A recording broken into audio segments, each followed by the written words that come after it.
Muito boa noite, bem-vindos. Estamos começando mais um programa Centros aqui na TV Univates, canal 15 da NET Lajeado, também canal 15 da Brasrede Arroio do Meio e todas as nossas redes e ambientes virtuais para que a gente tenha sempre grande conexão com você que nos acompanha aí na nossa grade normal.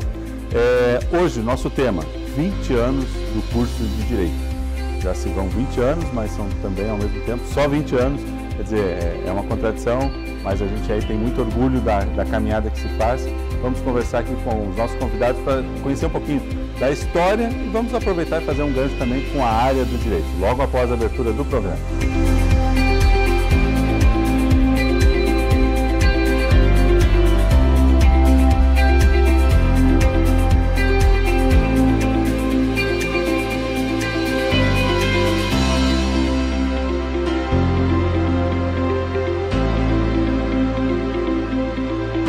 Vamos lá, primeiro bloco do nosso programa Centros, nosso tema de hoje, 20 anos do curso de Direito aqui na Univates.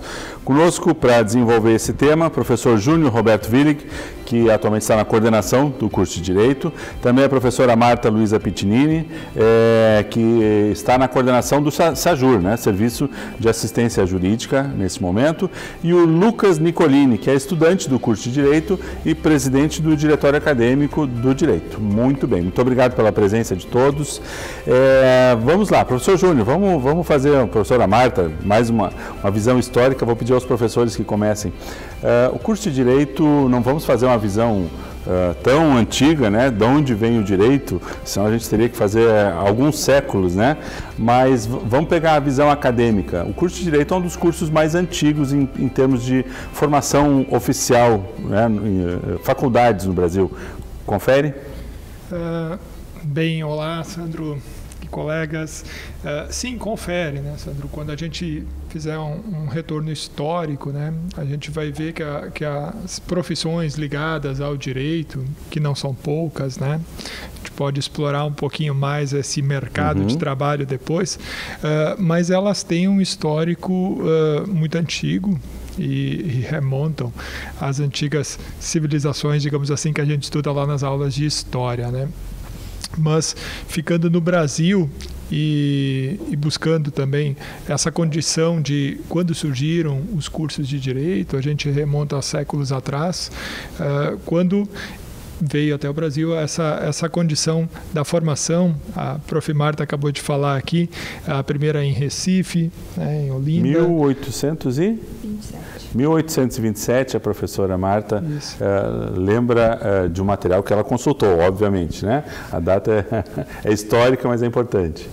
Exato. E de lá para cá, evidentemente com diversas variações, né? Eu me recordo de ter estudado um pouquinho de História do Direito para ministrar uma disciplina de Introdução à História do Direito, na condição de também acompanhar culturalmente a condição histórica, tanto do país aqui como em âmbito internacional. Então, diversos ramos do direito foram surgindo nessa época e o direito foi se modificando ao longo dessa caminhada.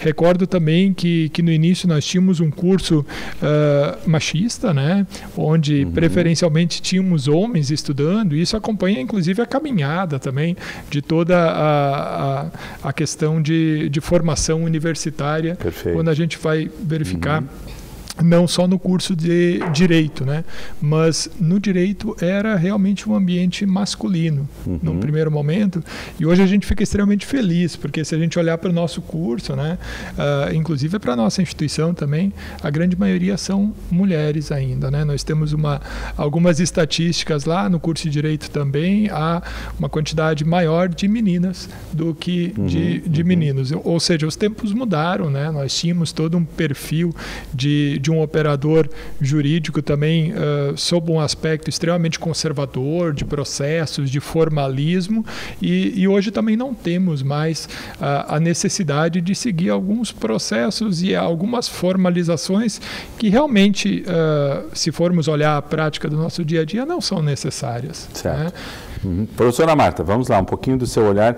O perfil do profissional hoje, acho que mais do que essa questão, ou para além dessa questão cultural, fundamental de termos uma igualdade de gênero, me parece que a contradição se dava até num sentido mais profundo, porque a mulher tem um senso de sociedade, não diria um senso de justiça, mas um senso de equilíbrio que é fundamental para uma visão do operador do direito, né?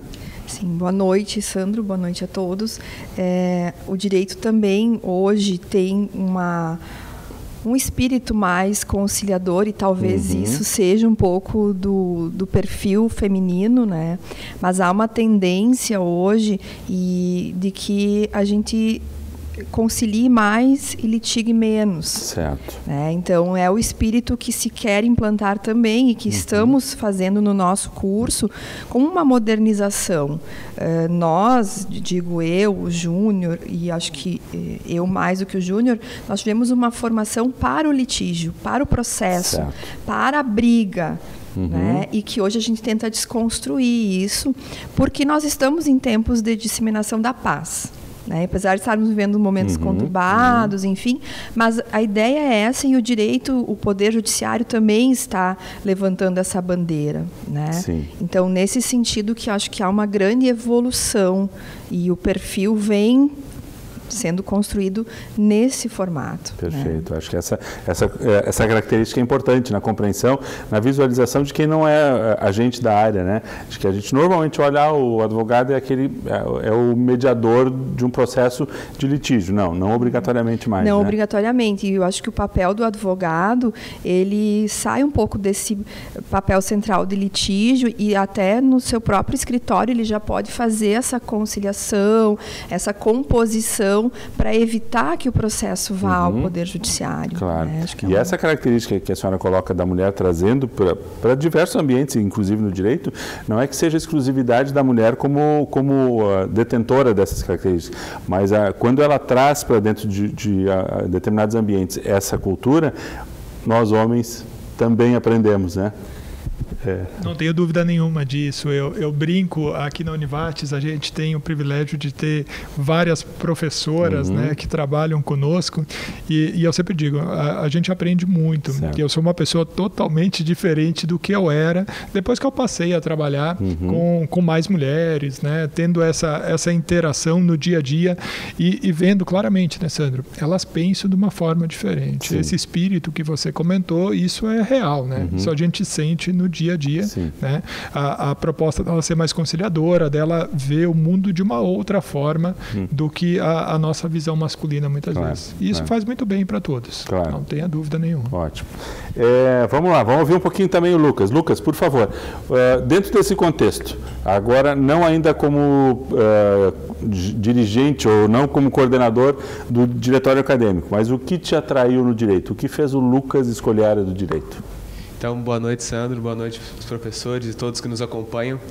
Eu escolhi o direito justamente por ser aquela profissão, aquele dever que a gente quer para a pessoa que gosta de falar, que gosta de conversar, conciliar. Eu também gostava muito de história, então essa perspectiva histórica do direito também muito me atrai e me atraiu na época ainda como estudante do ensino médio. Né? E os testes vocacionais que a gente faz ali no colégio ainda, isso tudo foi muito importante para mim, para que eu escolhesse atuar no direito e ser acadêmico de direito. E em que altura do curso tu estás nesse momento? Eu estou no 7º, 8º semestre, mais ou menos. Certo. O curso hoje é de quantos semestres, professor Júnior? O curso hoje tem 10 semestres. 10 semestres. Dentro de uma continuidade, né? Eu brinco, quando eu me formei, o curso tinha 6 anos, né? Então tinha 12 semestres, era um pouquinho mais extenso, mas hoje a gente integraliza as 4.000 horas ou do currículo novo em 10 semestres. Certo. 10 semestres. Né? Ok.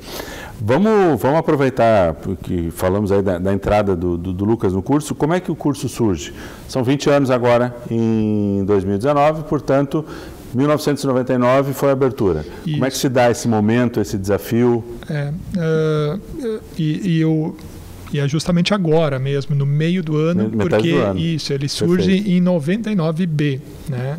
Eu, particularmente, eu sou um privilegiado de estar aqui hoje na coordenação, porque eu também estudei aqui na Univates, me formei aqui, me graduei aqui em Direito e sou da segunda turma, sou de 2000A. Né? E lá em 99B, eu sei que eu também entrei em 2000 já como funcionário aqui na instituição, então acompanhei os bastidores disso, né? No sentido de começar o curso de Direito.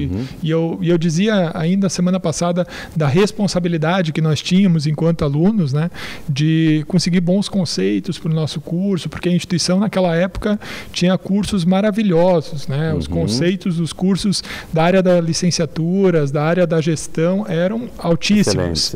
Excelentes. Eram os primeiros conceitos do antigo ENAD, né? Exato, né? Então, o Provão, o professor Ney brincava que ele chegava em Brasília e eles diziam, lá vem o professor Ney, é daquela instituição que só tira A. Né? O conceito A era... Os cursos de administração. Né?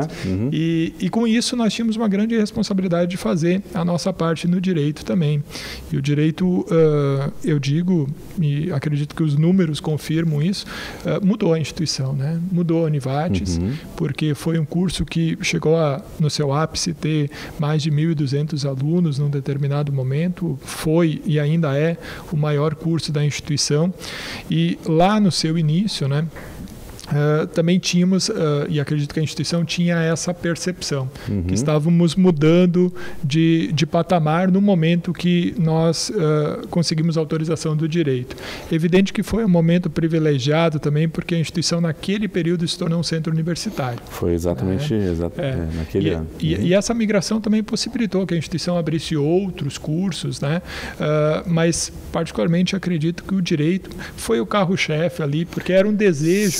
Sendo que o direito tem essa característica, junto com medicina, psicologia e odonto, né, de que há necessidade de uma autorização prévia do órgão regulador da OAB. Né? Perfeito. Isso, alguns cursos, né, como os que você citou, né, Sandro, eles precisam dessa autorização do conselho de classe. Né? A OAB também, na época, teve essa condição de emitir um parecer favorável à abertura.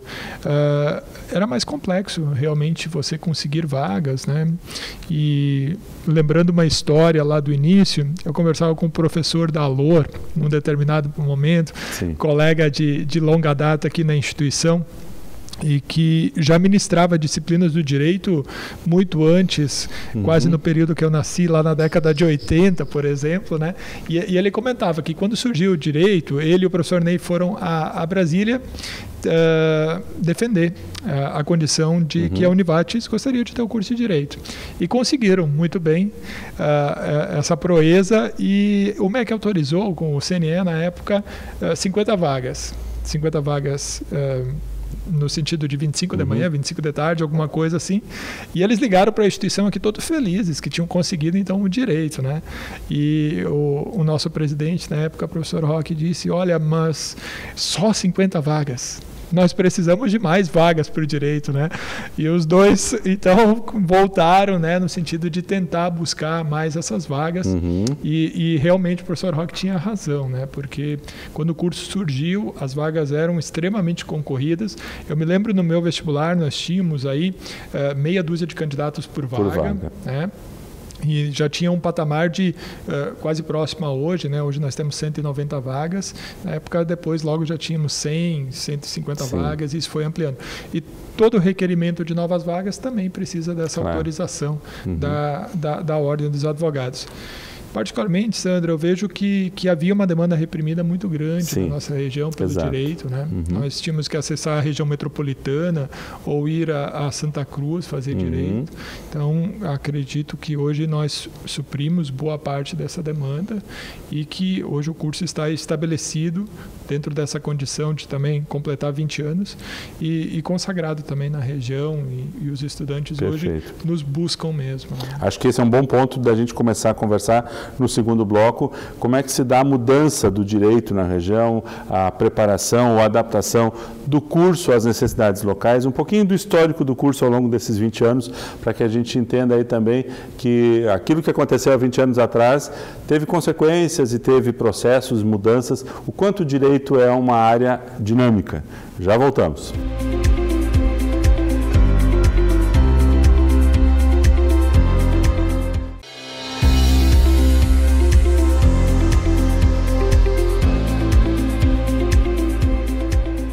Muito bem, segundo bloco do nosso programa Centros de hoje, estamos falando sobre os 20 anos do curso de Direito aqui da Univates. Conosco, o professor Júnior Roberto Willig, que é coordenador do curso de Direito, a professora Marta Luiza Piccinini, que é professora do curso de Direito também, coordenadora do SAJUR, né, o Serviço de Assistência Jurídica, e também o Lucas Nicolini, estudante do curso e presidente do diretório acadêmico.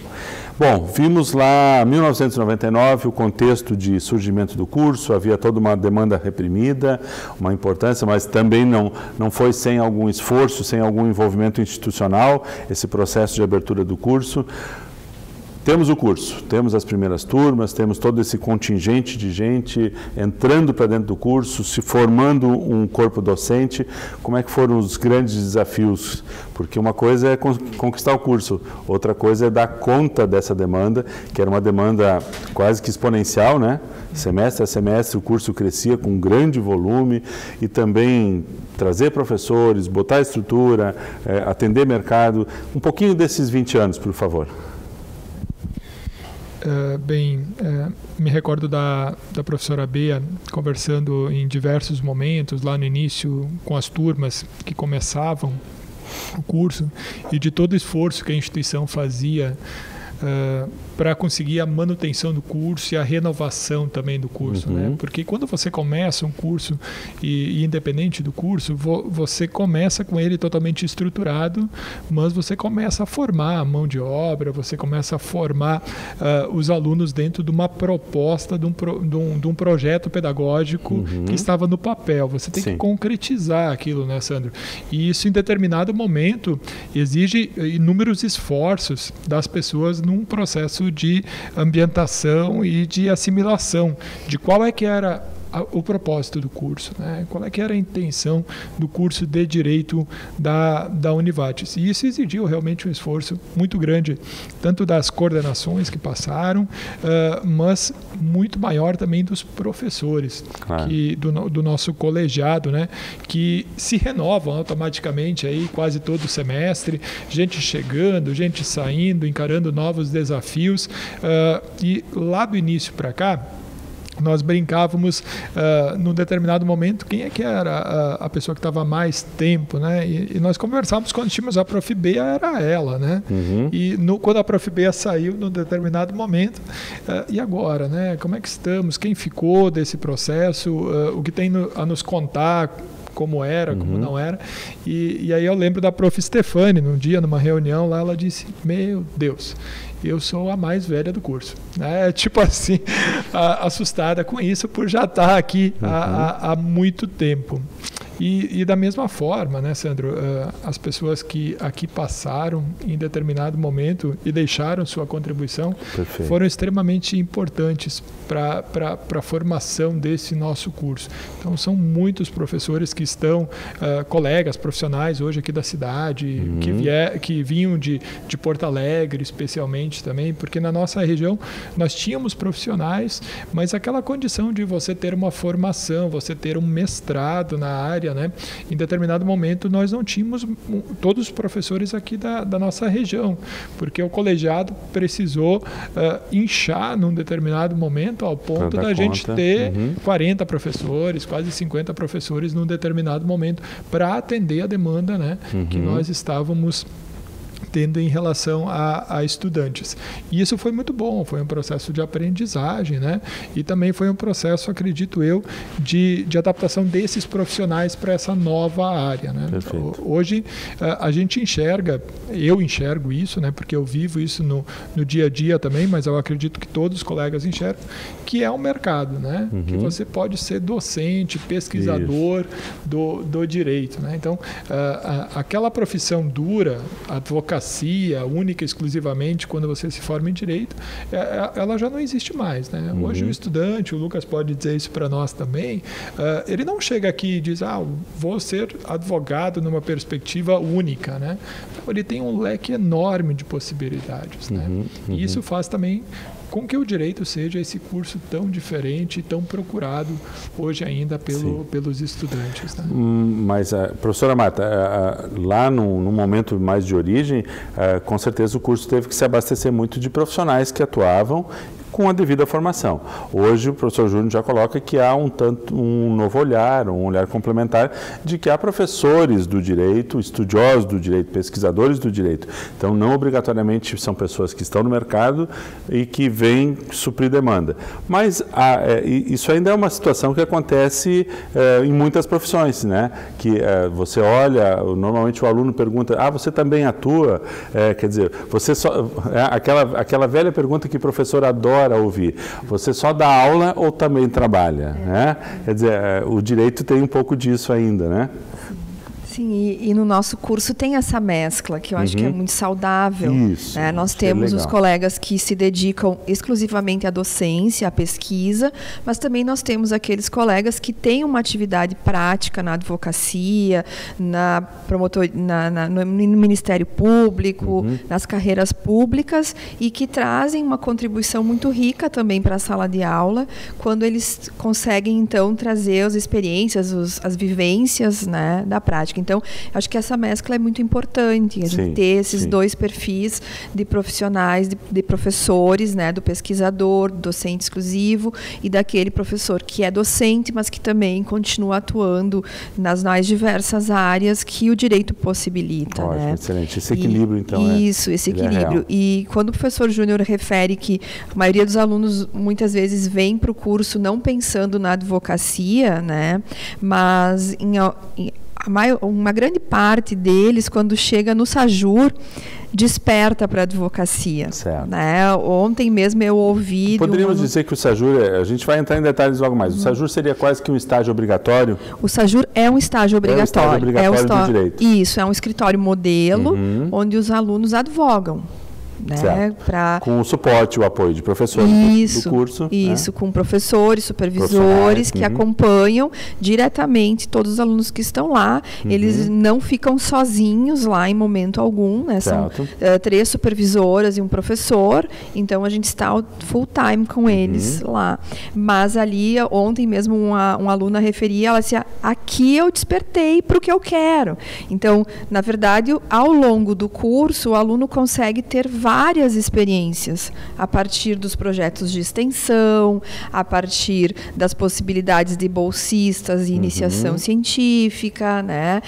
E também no SAJUR. E os estágios não obrigatórios, que também são possíveis e que o aluno pode se experimentar em várias áreas. Certo. Né? Quer dizer, vamos lá, Lucas, um pouquinho, 2 questões, uma de ordem pessoal e outra já te puxando para a situação do diretório.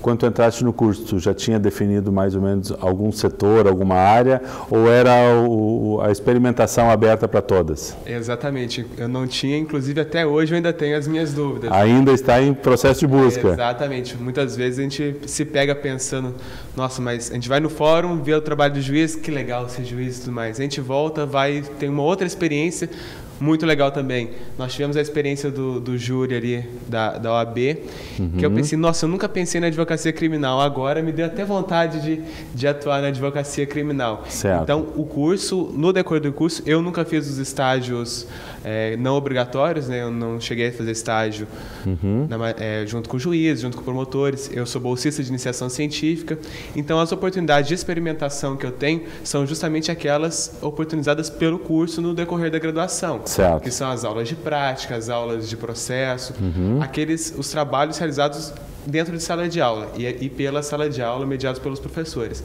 Essas são as experiências práticas que eu tenho.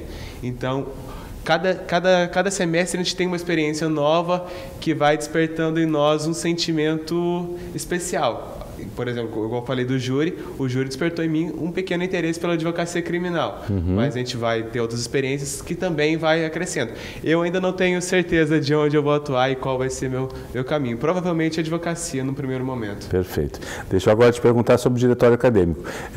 Qual é a figura, qual é a importância, qual é o papel do diretório acadêmico dentro do curso de Direito? Sim, o nosso diretório acadêmico, ele é o órgão de representação estudantil dos alunos do direito. Nós temos o DCE, que é de todos os cursos, e o DA, que é especificamente dos respectivos cursos. E o DA do curso de Direito hoje, ele é aquele órgão mediador. As demandas que os alunos trazem para passar para a coordenação do curso, para a reitoria, esse é o papel do DA. Além de promover eventos, promover encontros. Nós também tivemos, ano passado, comemoramos os 18 anos do DA, então nós fizemos uma bolsa de estudos de R$18 mil para um aluno do Direito, através do Ajudarinho, né, que o Ajudarinho é um programa de financiamento, de ajuda, de bolsas de estudo da Univates. Então, pelo Ajudarinho, o DA do Direito doou os R$18 mil para ajudar um aluno que necessitava dessa bolsa. Então, o DA está justamente para viabilizar e fazer projetos sociais, coisas dessa índole ali dentro do curso. Ótimo. Deixa eu aproveitar e perguntar para os professores, a partir da fala do Lucas, em que momento é o ideal que o aluno defina o seu foco? Quer dizer, o Júnior está ali no 6º, 7º semestre, são 10 semestres, ele chega no final obrigatoriamente com alguma escolha, é aconselhável que tenha feito essa escolha, ou ele pode chegar no final do curso e ainda assim deixar para um momento a posteriori uma definição de um foco mais específico? Bem, é relativo também, isso é extremamente pessoal, né? O que a Marta falou antes da condição de se encontrar no SAJUR, isso aconteceu comigo, por exemplo, né? Eu entrei no curso totalmente diferente do Lucas, né? Eu era uma pessoa extremamente tímida, calada, né? Tinha muita vergonha de me manifestar e tudo. E essa habilidade eu fui treinando durante o curso, dentro das inúmeras atividades, faz com que você se exponha, como você se comunique. Então, isso foi muito bom. E eu cheguei no final no SAJUR e adorei o SAJUR, né? E depois identifiquei com a advocacia. Ou seja, foi aos 45 do segundo tempo ali, né, Sandro, que eu disse, não, agora vamos para a advocacia.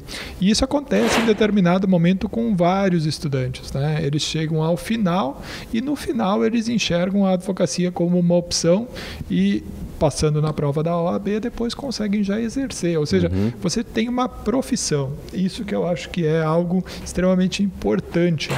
Que você pode começar de uma forma individual, né? Você pode começar o seu escritório sem necessariamente ter a condição de estar vinculada a alguma instituição, né? Mas agora, se você fizer uma opção que não seja advocacia, eu sugiro que o aluno se prepare antes. Vamos lá, quero ser juiz, né? Quero ser magistrado, quero ser promotor de justiça. Isso vai exigir do aluno uma preparação prévia no sentido de que ele tem que passar num concurso público. Mas mesmo essa condição hoje requer um tempo básico de atuação, né? Eu acho que o importante que o aluno defina, que ele se prepare. Se ele não tem um foco, mas que ele aproveite ao máximo o período da faculdade, que ele se aprofunde ao máximo, porque nós temos todos os perfis, né? Nós temos aquele aluno que já chega focado para o que ele quer, a gente tem aquele aluno que não sabe o que quer, tem aquele que vai despertar no meio, no fim, e tem aquele que vai ser raso. O que vai levar à faculdade assim, daquele jeito, sem estudar muito, ele vai praticamente ter o dobro do tempo depois, ou seja, um outro vai ter curso, que esperar depois onde do jogo. ele sozinho vai ter que buscar o tempo perdido. Então, eu acho que o fundamental é o foco também. Eu também me descobri no estágio obrigatório. Eu fiz um estágio não obrigatório, que eu vi que aquilo eu não queria, mas daí eu também continuava não sabendo o que eu queria. Tem sua validade, mas ao mesmo tempo, né? E no resolveu. Estágio obrigatório, então, não, é advocacia. E sempre tinha um sentimento da docência, mas que naquela época, mais de 20 anos atrás, né, quando eu me formei em 95, era muito difícil ter acesso a um curso de mestrado, enfim, mas foi uma coisa que ficou ali e que veio depois. Mas o importante, eu acho que é isso, é que o aluno se prepare independente do que ele vai ser. Perfeito. Né? Porque também vai ter o exame da ordem. E que ele vai ter que estar preparado, porque senão ele também vai ficar 1 ano, 2 anos, tendo que retomar aquilo que ele poderia ter feito durante a graduação. Perfeito. Muito bem, fechamos o nosso segundo bloco, já voltamos. No terceiro bloco, vamos aproveitar para aprofundar um pouquinho sobre as questões que foram postas aqui. Quais são os ambientes de estágio? Quais são as práticas que o curso oferece dentro das disciplinas e nos ambientes também complementares na extensão aí, no contato com a sociedade, com a comunidade do nosso Vale do Taquari. Já voltamos.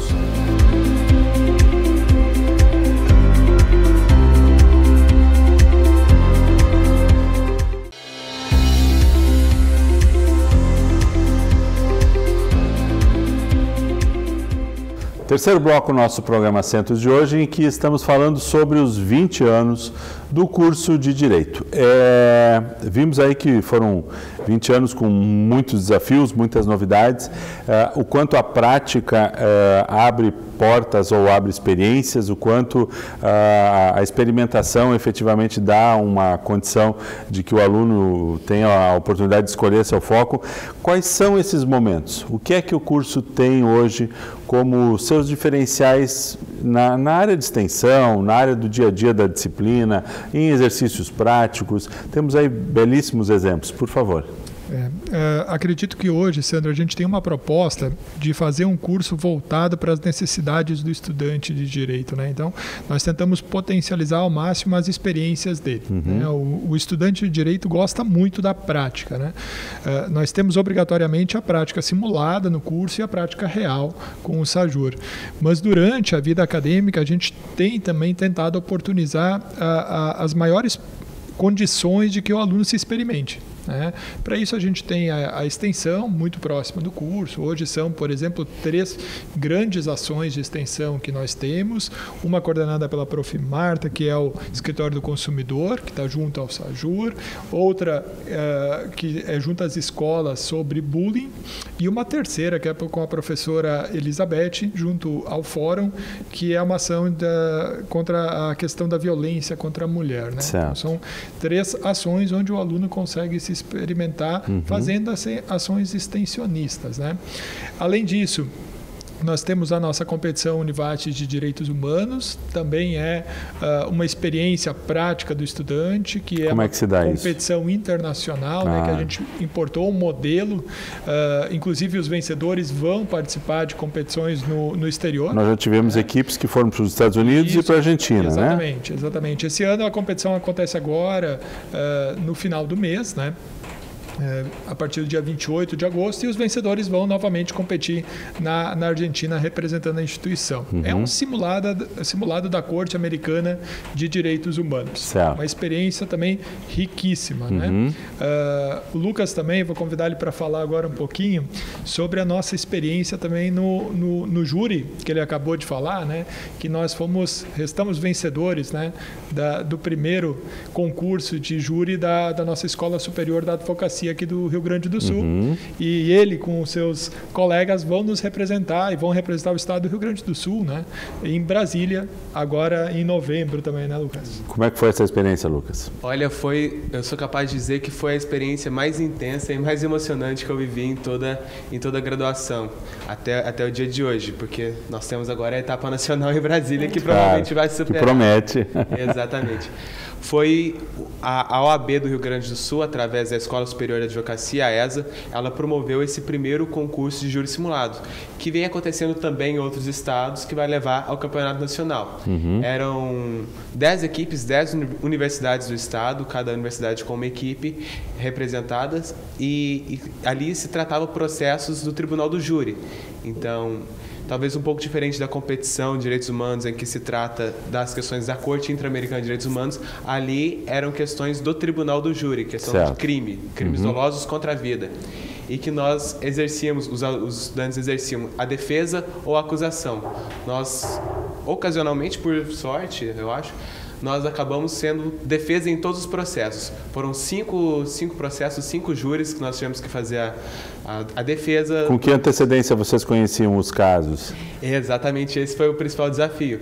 porque nós já tinha todo o chaveamento montado e sabia-se qual processo que iria estar em cada nível. Só que como tinha repescagem nas 2 etapas, a qualquer momento a gente poderia ir para a repescagem e mudar o lado do chaveamento e pegar processos completamente diferentes. Então, a nossa preparação foi 15, 20 dias antes, no sentido do primeiro processo, que a gente levou como se fosse o dever de casa. Nós temos que ganhar o primeiro. Que é para garantir uma sequência mais cômoda, né? Tranquila. E também para a repescagem da primeira fase, que nós acabamos que nós não usamos esse processo, felizmente. Então, nós nos preparamos para o primeiro e nos seguintes a gente ia assim bem em cima do laço mesmo, porque a gente sabia aonde que seria. Teve um processo, inclusive, a única repescagem que nós fomos, que foi das quartas de final, nós fomos ter acesso ao processo e saber se seríamos acusação ou defesa 20 minutos antes de começar o júri. Então, nós tivemos 2 horas para analisar o processo de 700 páginas, sem ter olhos de acusação nem de defesa, porque a gente não sabia o que nós seríamos.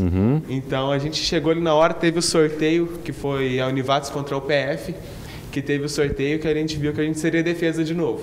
Aí nós elaboramos toda a nossa linha de fala ali, em cima da hora mesmo, e fizemos a defesa do réu. E a defesa era de quanto tempo? Eram 45 minutos a fala inicial da acusação, defesa, depois mais meia hora de réplica e meia hora de tréplica. Certo. E nós estávamos em 6 alunos. Né? Perfeito. E o julgamento, a decisão final era feita por jurados do concurso, propriamente dito. É isso? Isso. Eram 3 jurados leigos, né? Porque o tribunal do júri são jurados leigos, que não são do direito.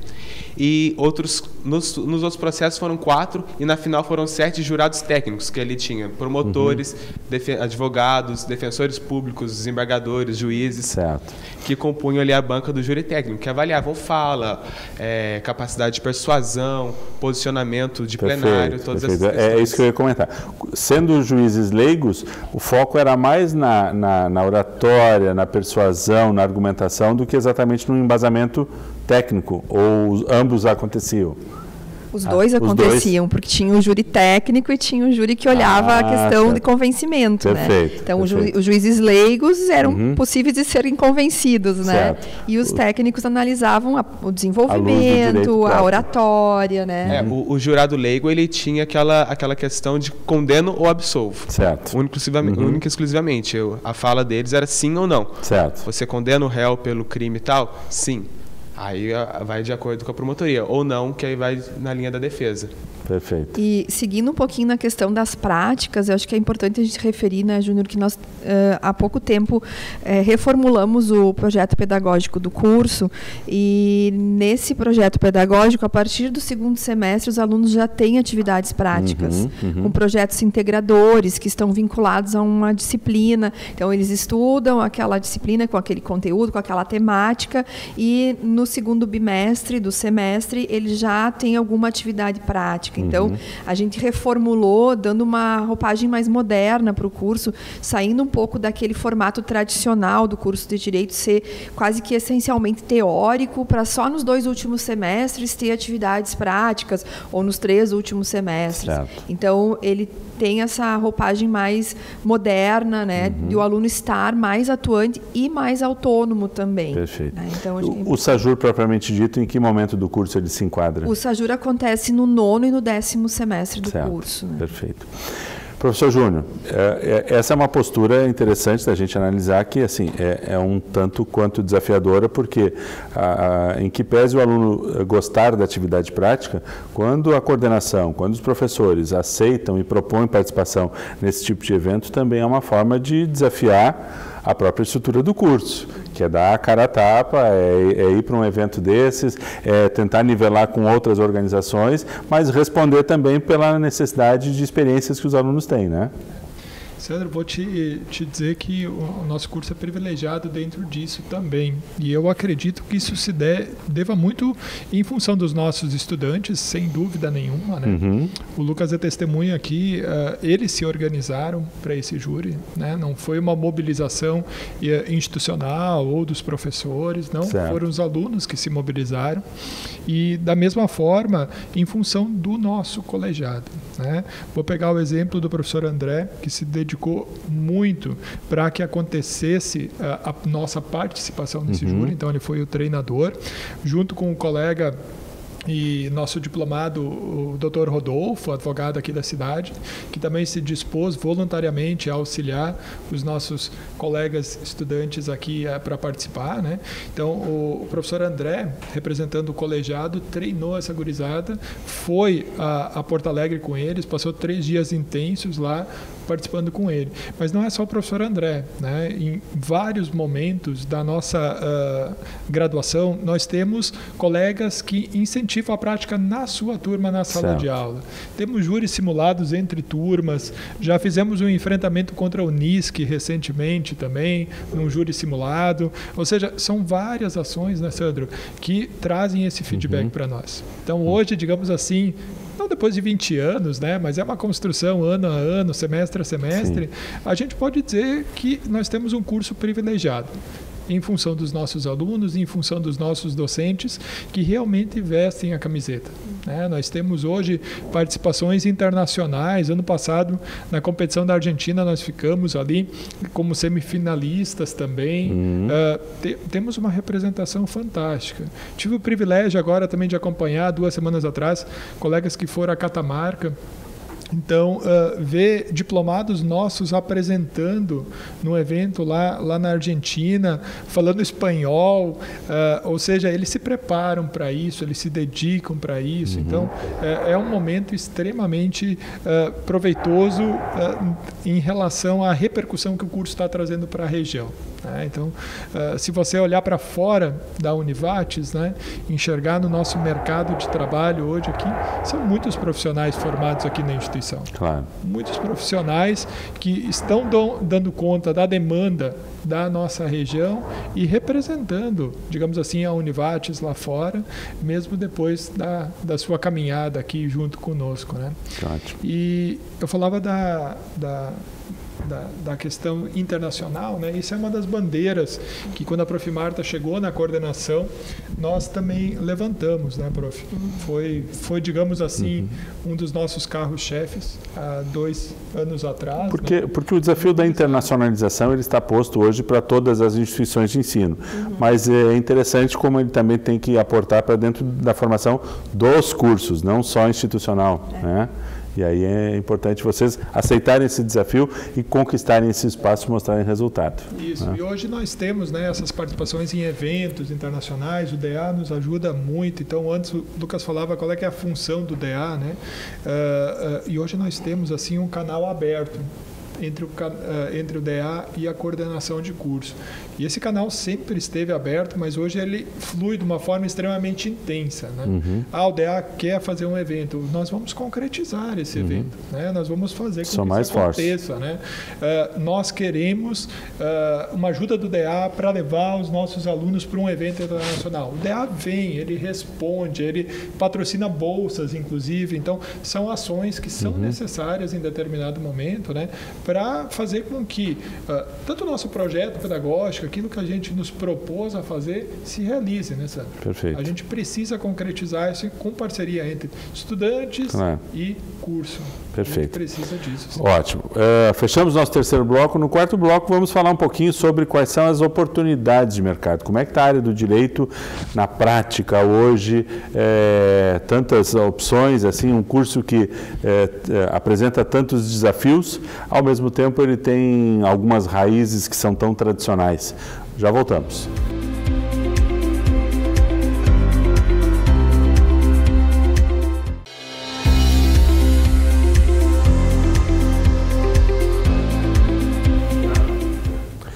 Quarto e último bloco do nosso programa Centros de hoje, em que estamos conversando sobre os 20 anos do curso de Direito aqui na Univates.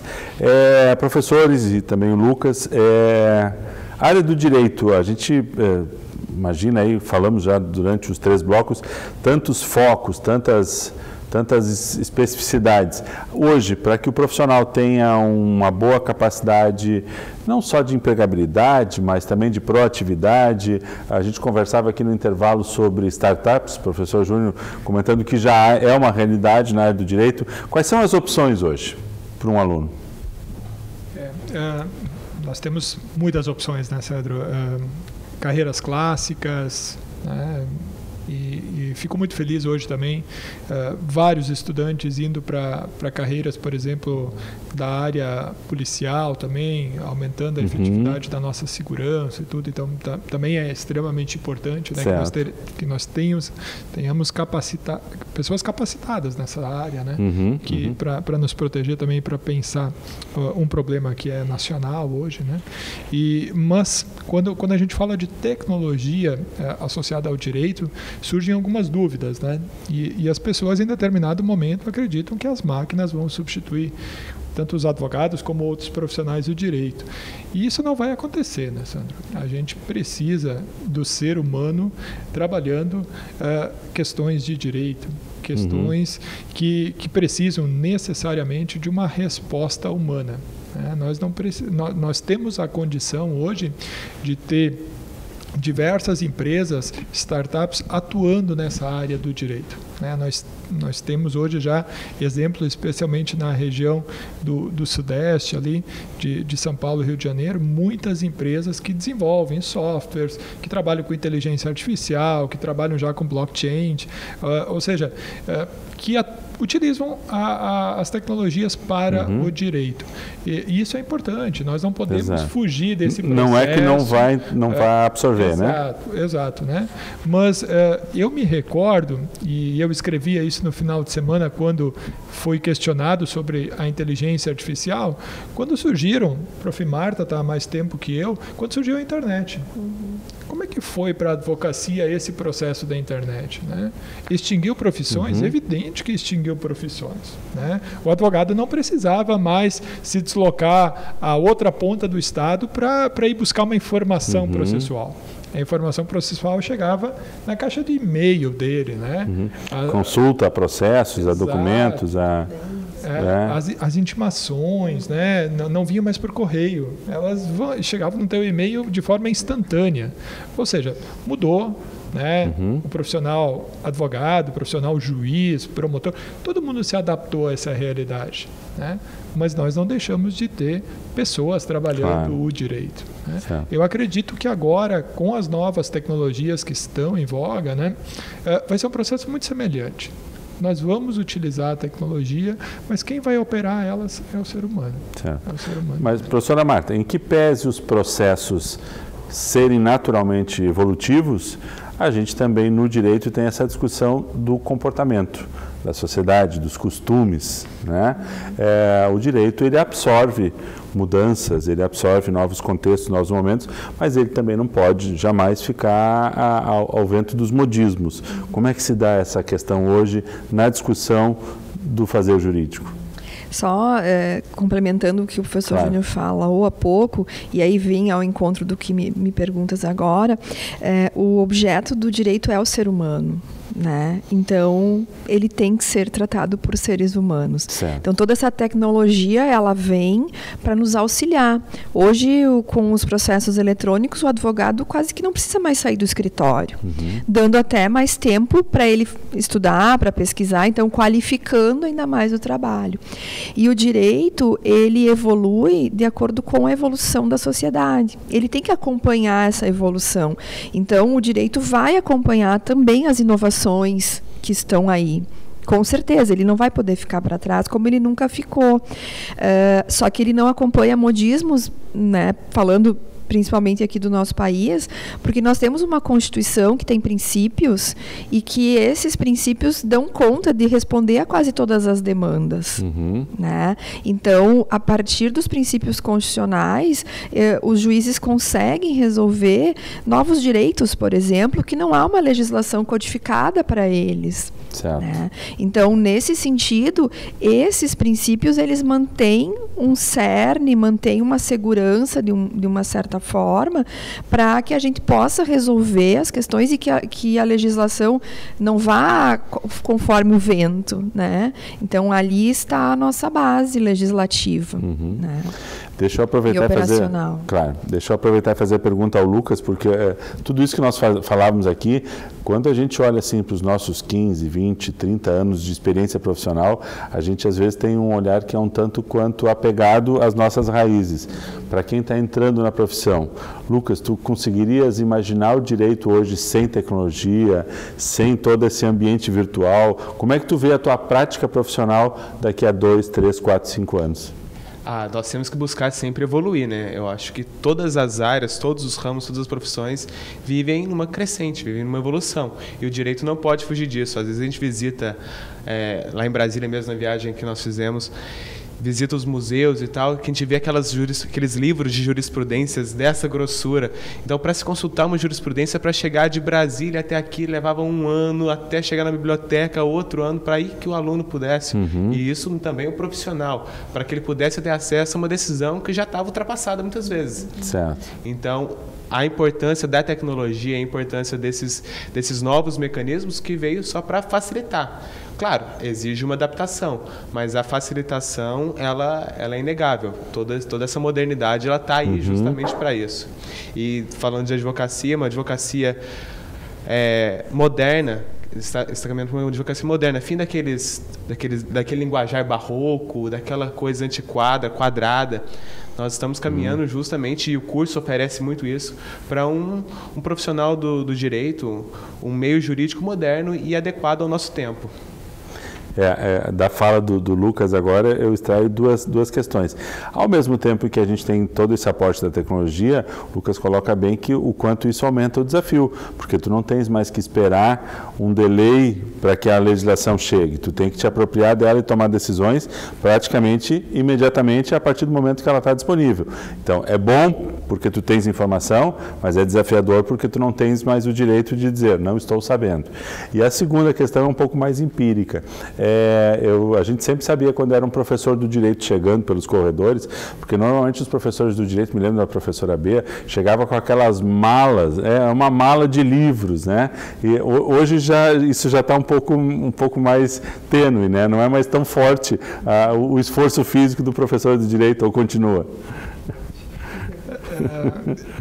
Eu brinco hoje ainda, às vezes os alunos chegam com o seu vademecum, né, que ainda é grossão, com um conjunto legislativo lá. Digo, olha, já inventaram uma coisa chamada internet, Wi-Fi, você pode conectar seu celular e buscar a legislação ali, você não precisa mais carregar. Força física, né? Mas existe todo um charme ainda de levar o seu vademecum, fazer suas anotações e tudo. Então, nem sempre, digamos assim, somente eu sou careta, né? As pessoas ainda gostam um pouquinho de livros e tudo, e existe seu charme. E é bacana isso, Sandro. Mas uma coisa é fato, né? Como o Lucas falou, a gente precisa formar um profissional dinâmico e moderno e que aceite a tecnologia como algo que faz parte do processo. O profissional ele não pode fugir da tecnologia, né? Ele tem que assimilar ela, processar ela e usar ela no seu dia a dia, porque senão, evidente, ele vai ficar para trás. E a advocacia que era na década de 90 não é era da década de 2010 e não é a advocacia de hoje e não será da próxima década. A gente precisa evoluir necessariamente e a tecnologia está ditando isso hoje para nós. O que vai surgir em determinado momento ainda não sabemos, né? Como vamos incorporar a tecnologia. Várias novidades já surgiram, né? Já nos facilitaram muito o trabalho da advocacia, né? Não precisamos sair do escritório, por exemplo, é algo que antigamente tínhamos profissionais que só viajavam, né? Profissionais que só viajavam em função... Você tinha que fazer uma audiência e tal, quanto tempo de deslocamento para, às vezes, uma audiência curta, que às vezes nem acontecia, né? Eu acho que nessa esteira nem nós conseguimos viver sem tecnologia, né? Claro. Porque agora eu também pesquisei em livros de jurisprudência, né? Recebia as revistas de jurisprudência, tinha a máquina de escrever no escritório. Hoje eu não consigo imaginar isso, né? Sim. Ainda dias atrás eu comentava com meu filho de quanto uma máquina de escrever, de datilografia, era uma coisa moderna, porque além de ser uma máquina de escrever, era também uma impressora junto, né? Estou tentando convencer ele de que né? Nem tudo evoluiu para frente. Mas estamos fechando o programa e vamos fechar o programa com uma observação interessante que o professor Júnior e a professora Marta trouxeram aqui no intervalo. A sequência de coordenadores do curso de Direito. Nós tivemos uma sequência de várias professoras e pela primeira vez o professor Júnior como coordenador do gênero masculino. Quem foram as coordenadoras anteriores? Por favor, professora Marta, nos ajude a lembrá-la. E o Júnior me ajuda também. O curso começou com a professora Beatriz Chemin, que foi quem idealizou e que fez todo o movimento, que fez um esforço muito grande para que o curso acontecesse, e eu acho que o curso sempre vai ser muito grato a ela, né? Eu não sei se necessariamente nessa ordem, mas eu sei que teve a professora Magda Branquer, a professora Nara Nunemacher. Isso, depois a professora Fernanda Pinheiro, certo. A professora Thaís, a professora Bianca, certo. Eu e agora o professor Júnior, então, o primeiro homem coordenador do curso de Direito 20 anos depois. E eu tive o privilégio, né, Sandro? Todas essas coordenadoras foram, de certa forma, minhas professoras. Professoras, colegas. E quem não foi minha professora foi a prof. Marta, que foi minha colega de sala aí pelos 2 últimos anos. Então, aprendi muito com elas e, assim, acredito que todos os colegas também aprenderam muito com elas. Que bom. E com todo o nosso colegiado. Nessa citação aí desses nomes fica a nossa homenagem, nosso agradecimento a todos os coordenadores e a todos os docentes que fizeram parte desses 20 anos. E que venham mais 20, mais 40, mais 60, e que o direito seja uma área sempre presente, atuante e nos dê condição de uma sociedade melhor. Obrigado a vocês pela presença aqui hoje e obrigado a você que nos acompanhou no programa de hoje. Voltaremos na próxima semana com um novo tema aqui. Programa Centros, TV Univates. Até lá!